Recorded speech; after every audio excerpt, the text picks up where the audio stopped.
Competition and Marketing Authority has been seeking to answer. 57% of you have a pet at home, and you might know that an average one-off trip to the vet now costs almost £400. As we all face increasing financial pressure, the BBC has learned that some households are sacrificing holidays, heating and even food to ring-fence that money.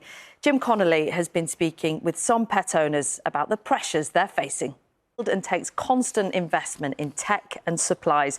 We will find out the authorities' findings and shopping around. These are the important questions the Competition and Markets Authority has been seeking to answer.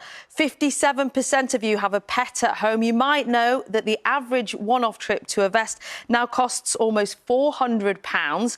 As we all face increasing financial pressure, the BBC has learned that some households are sacrificing holidays, heating and even food to ring-fence that money. Jim Connolly has been speaking with some pet owners about the pressures they've been facing.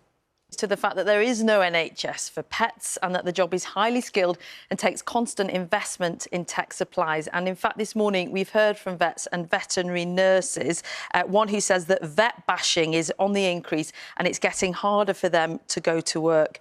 We will bring you the authorities' findings shortly, telling us whether pet owners are getting a practice or the right treatment for their pets' needs. They say they might also be overpaying for medicines and prescriptions, and they say the regulatory framework that they've been using may no longer be fit for purpose.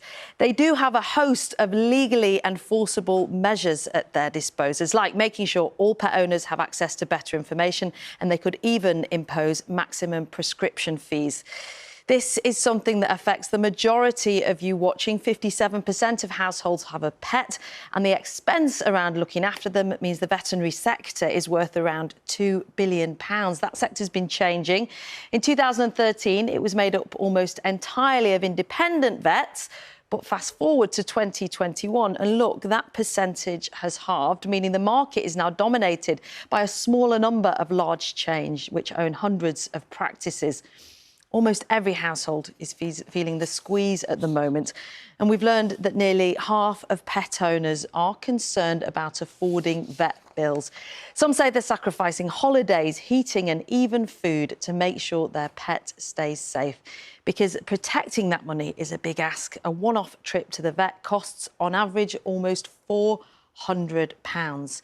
It's hoped that today's recommendations will make owning a pet cheaper and fairer, but it will take a while for those recommendations to trickle down to your local vet and your household budget. But it is a step towards getting a fairer deal when we're protecting some of the most valued members